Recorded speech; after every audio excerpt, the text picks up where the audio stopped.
I was listening to my iPod, and on comes this James Brown song called Superbad.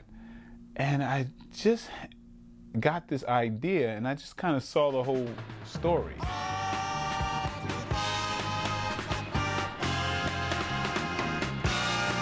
Come on, you jive turkeys.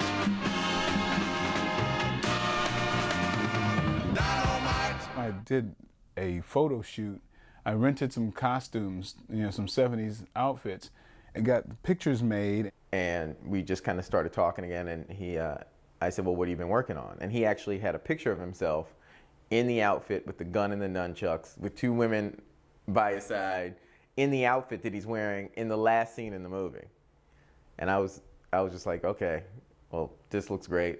I'd like to be a part of this. Michael Jai White called me one night, and he said, I want you to see something. And I rode over to his house, and he had this old tape where there's a whole scene in the Mac, Max Julian, he's this smooth pimp. The boom is like right in the scene as they're talking, and they didn't cut it out.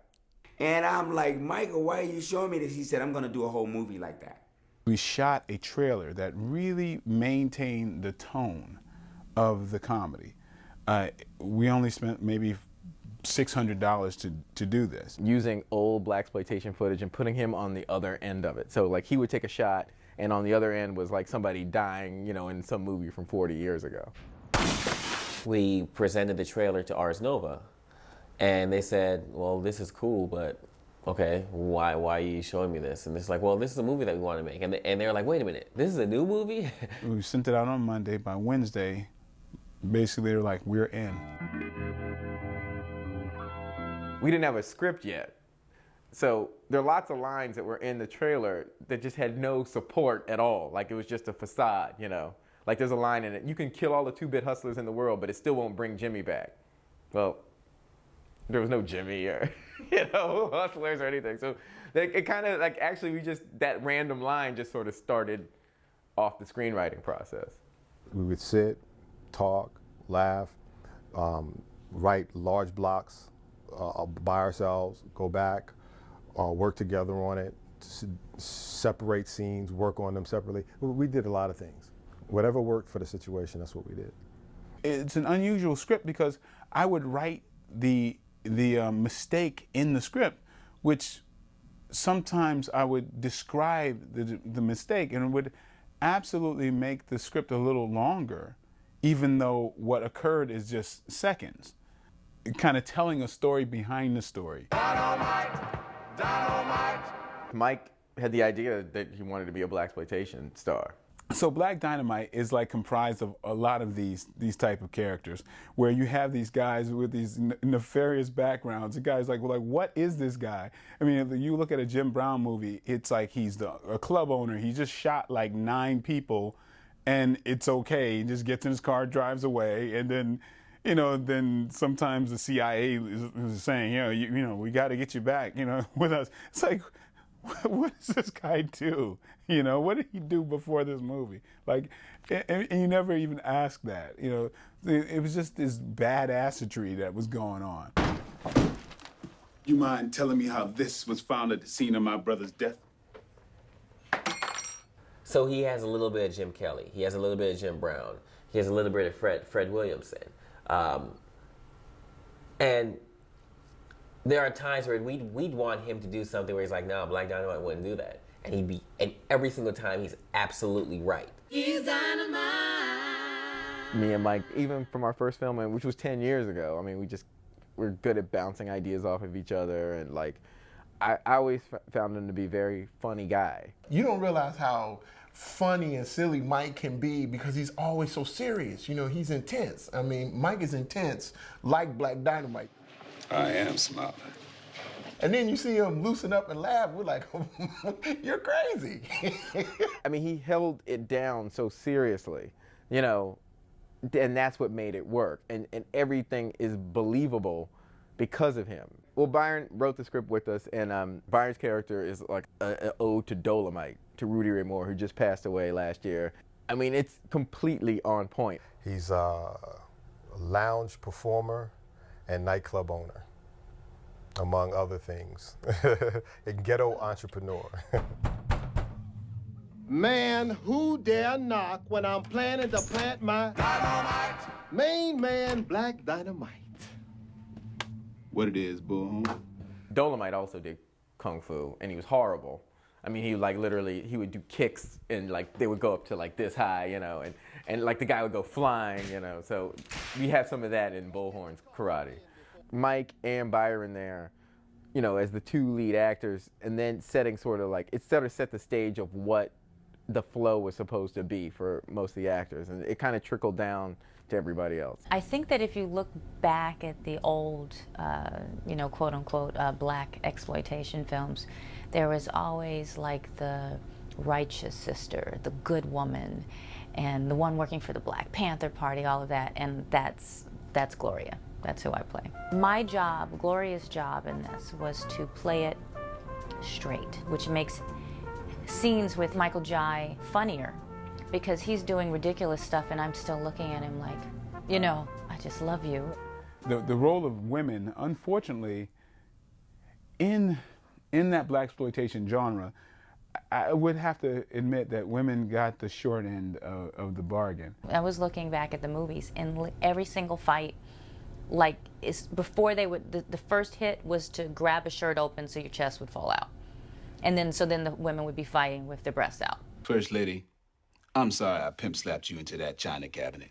I knew Sally wasn't gonna get naked, so, you know, I just had to think my way around it, because Black Dynamite has to, you know, have sex with the lead woman. And so, what it would remind me of is those Afro Zodiac posters from the 70s. There are all these posters, you know, that people had in their basements, these blue velvet posters, signs of the Zodiac, and there are all these different sex positions. So I thought, wouldn't it be funny for the sex scene if that came to life? I'm just as weak as all the other women to Black Dynamite's, you know, sexiness. Shh, mama. You gonna wake up the rest of the bitches. Tommy was the first one to sign on. He was down with it immediately. Cream corn, I based probably cream corn on every pimp informant that I've seen in Starsky and Hutch and Beretta episodes. You know? So I got it from that. Every single one of them, from Huggy Bear to the Rooster. I'm running things. Cream corn. That's why they call me that. Smooth. Like Tommy did a big improv thing with the meat. 2 sausage patties, 2 hot dogs, split down the middle twice. Okay? Bologna, fry that up into a dome. Slice that, take the spatula, smush fry it. And 1 waffle, please. What worked at the table read and what worked at rehearsal didn't work at that moment. And so, dude, I need something else. So you kind of just, another arrow. We all got these sacks of comedy arrows. Comedy lives. It's a living art. It's an in-the-moment art. It's an improv art. You know, it's an ism, not a wasm.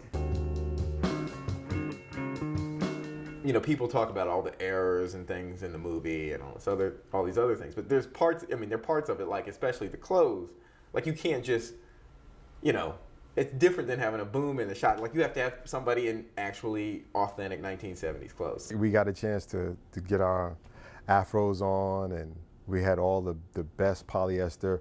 A lot of our suits were custom made. Every day was like Project Runway. I mean, I had to call upon some skills that I haven't used in 20 years. On the spot, just say, okay, I'm gonna make you a fur pimp hat and a fur jacket to go with that. Okay, we'll get that to you soon. And she would just sew it all up and just like, did you just do that? Cut the cape on the floor, sewed it together, took a hat and, you know, glued some fur around on it. So it was just kind of like that kind of a project where you had to make it work. Well, I mean, we're just really lucky to get Ruth. Ruth has been nominated for 2 Academy Awards and you know, worked with Spike Lee and Steven Spielberg. So I was very happy to get her on board. I actually scouted a lot of rental houses that have 70s clothing, and I found the one that had the most. And I just did one blanket deal with him, like, okay, you know, I'm gonna pull up a tractor trailer, let me just fill it, and when we pull out, I'll just give you the budget. It was like a candy store. You could pick your outfit. Plaids, pink jumpsuits, She must have went to every thrift store and found everything that anybody ever wore in that period and put it in one truck. You know, if it's not in this truck, then we don't have it. And we can't not have it, so it's gotta be in this truck. You're thinking that everybody that's in this movie, this is an old movie. It looks like an old movie. And you're saying, oh man, this must have been shot in the 70s or something, but then you're going, wait a minute, that's Arsenio Hall. That's Tommy Davidson. They were kids back then, so it really makes it funny when you see that they've really taken the time and the technical expertise to use all of the settings, the cars, you know, all of those sort of things to take you back to that time and that period. I broke down the script, you know, by location and set, our movie, and then every movie that I saw that had like a pool hall, I would pull those screen captures and I would do a board of like all the different pool halls that we liked, and then we used that. I mean, all of us used it to, to kind of find locations. There is a section on Crenshaw and Martin Luther King, which was just like a gigantic parking, like this bombed out parking lot, and everything looks like a 70s facade. So like that, like we literally, our sets would be like this. We would just move here, here, here, here, and that would be pretty much all the exteriors in the movie. We called it our black lot. Everything looks really authentic, and a lot of stuff is authentic. And I mean, we would rent these homes that were owned by old grandmas, and the home would literally look like it's in the 70s. And our production designer Denise would just have to bring in some wood paneling or something. We found these houses in Ladera Heights, which were perfect for like the Pimp Council and Black Dynamite's house. Ladera Heights is kind of a late 60s neighborhood, which is great, you know, and you go into some of these houses and they haven't been touched in years. The house that Honeybee's brothel or whatever, it looks exactly like that. I mean, imagine like you're walking in, it's like we're on such a limited budget, and you walk in and there's your set. It's like, okay, this is the house, you know. Another challenge I had, or we had as an art department, is how to make it look bad without it looking bad. Like if you have a door, and it's kind of marked up, and it's, you know, it's messed up, and it needs paint, or it needs, you know, you think, should I leave it? As you watch the movie, I hope that the audience realizes, maybe after you watch it a few times, that all that is intentional. We actually shot the movie on 16mm color reversal, which was great because it had extra grain, and it also is a very, very contrasty film. Nobody uses it because there's no latitude with the film. So like, let's say you're shooting on like color negative. You know, you have some leeway with how you're gonna, you know, do it in the post-production process. But like with the color reversal film, it basically crushes the blacks. Like the blacks are just black. You can't change it. You can't bring any detail out of the blacks or whatever. So people want to have flexibility, but we were just kind of all crazy and said, let's just go for it because it really made it look old. It seems real. I mean, they intercut old stuff into the real stuff, and sometimes you don't know, you know, where one begins and where the other, you know, ends, and it's it really works. You feel like it really is a film from back then. A lot of blaxploitation movies are really, really hard to watch. I mean, because they're boring. I mean, they're movies that have spectacular, just great scenes, and then with a lot of filler. So we got together and said, okay, what parts are we cutting out of this film? We cut huge parts out of this film that explain the story.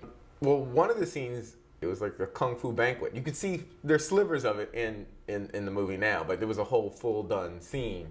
But when you watch the audience and you see how much they enjoy laughing, and you see how deep some of that laughter is, how gut-wrenching some of that laughter is, I figured that, oh shit, they just want to laugh. The actor that changes the dark-skinned black guy, they change to a light-skinned black guy.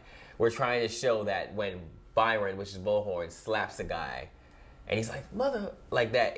We're basically trying to show that there was a fight that ensued. So we had to replace him, you know? It's something that you have to pick up on your own and see. We don't have the camera in your face show there's a dark-skinned black guy and then a light-skinned black guy. We're showing that we think the audience is intelligent enough to get the joke. Let everybody know, and suckers be warned, that this is the outcome when you mess with Bullhorn. Man, he does this thing with his hat or whatever. I wanted to cut that. And John, the production, John Steingard from Ars Nova wanted to cut that because we both said, that's not funny, dude. Scott was like, dude, that shit's funny, man. That shit's funny. It's like, dude, it's not funny. And then we screamed to our audience, and then they're dying on that part. I'm like, my bad, dude. My bad, you know? There will be some great outtakes where you'll sit and go, why wasn't that in the, because he had time. It was just too silly. You know, it's over the top because there was a certain amount of truth that they were trying to have grounded in the fact that they were trying to be serious, like, because that was one of the true funny things about the blaxploitation, because they weren't trying to be funny. It just was because they were doing something that they thought was serious, and you know, you can't help but laugh. What I think is cool about it is that it could be a spoof, but it's not really. It's more like a satire. Basically what it was us playing the role of filmmakers in the 70s who were trying to do a good job, but did okay. Black Dynamite stands up, the boom mic hangs in his face, and you know, they can't afford to reshoot it, so he is with having to look at the boom mic and try to, you know, give them the eye as to maybe you can pull it up. Those kinds of things were fine, you know, like some of them the boom things we did on purpose, some of them we didn't do on purpose, and I just let go. Like at the Roscoe's Chili and Donuts, the hitmen drive up, and the guy forgets to put on the parking brake, and the car rolls, and he has to stop the car again and then start shooting again. That really happened. It was like, great, leave it in. And then there's some stuff that's really subtle. Like there's a militant number 2 who is such a bad actor that he reads the stage directions, but he does so well that it slips right through. The militants turned startled. This is private. How'd you get in here? I walked in. and so when people get what's going on, they really crack up because then they know what my character's dealing with. It's like, then my character's expecting the director to, just to yell cut any second. When I got this opportunity to edit and do the music, I was like, okay, I'll drop everything just to do this. I've been writing and producing 70s music for the last 10 years. And my dream was always to be able to do a film where I could apply my techniques for a time period film. He has all these old recording equipment, like he has harpsichords and sitars in his house. I have a full analog studio, so all my instruments, everything's pretty much like pre-1975. Nothing on the soundtrack's digital. Everything is exactly how they would have recorded back then. Scott and I were in the editing room, and I said, Scott, go for it, man. Write this song. Write the lyrics out. And he said, okay, let's do this. So I pulled out my bass guitar, and he's like, okay, Black Dynamite and his crew are gonna do what we gotta do, so we're cleaning up the street. So I basically played bass behind him. And every pusher and hustler in town, they're gonna mow them all down because they're cleaning up the streets. Like, yeah, I like that. So he basically wrote the lyrics for Cleaning Up the Streets. I just wrote the bass line when we were in there, and then I went and composed a song. I would literally get up, press play on my tape machine, run to my drum set, play these drums and kind of hum out the and just kind of hum it out. And then if the drums are all cool and everything, then I would go to the second track, press play and record, and then record my organ and stuff. Then do the same thing, record my bass. So I record it as if it's a full band. The funny thing about him is that it was almost like he was setting up to do Black Dynamite, but it hadn't been there yet. Black Dynamite and his crew gonna do what they have to do. It was very easy to work with Scott Sanders because he was like working with a DJ or something. Scott was real precise with what he wanted to see. He got it, and we moved on. He'll change grooves on you. Okay, Tommy, that's cool. Make him angry. Action. Like he's a DJ. Like, okay, cut. Tommy, come here. Try him crying. Try cream corn. He cries on this one. We would have the debates and heated debates about stuff, but it all comes from a pure place that we both want the best, and it's just we just work so well together. It's kind of like this two-headed monster thing, but it's really cool the improv between the two of us. I think he's the first DJ director. The first perfect on the cut, perfect on the tables, perfect on the camera, perfect on the action. The atmosphere was like going to a party every day. I mean, we had a ball. And then also, too, we had a lot of good friends of ours that come through and do cameos, and everyone who got involved, it was a riot, I'm the guy that I lose my manhood gets shrunk, my PP gets shrunk. That was one of the days where I remember sitting behind the camera and trying to hold myself to keep from ruining the shot. It was just, we had so much fun during that time. And we're in the set, and all these guys in here trying to put this little penis where it can be seen in a spot that looks like it's mine, and then somebody screams from the back, just use his. The last day is when we shot the penis scene. And then the AD was like, okay, that's a wrap for everybody. And it was a sad moment because we had so much fun on the set all together. It's like, oh man, okay. What would I do if there's no Black Dynamite around? This is my life. And it's not just me, it's everybody else too. So it's like one of those happy, sad moments like, well, there better be a Black Dynamite too. Oh, no! At long last, a friendship bonded by the struggle against a man has been brought to an end by Kung Fu treachery. After being friends for so many years and finally finding that one that we could work on, that was really special. And then to sit there and from the first laugh of us going back and forth and in the little tiny office, and then to see where it's gone now and all the things that everyone added to it in order to make it happen, it's been phenomenal. Dynamite, dynamite.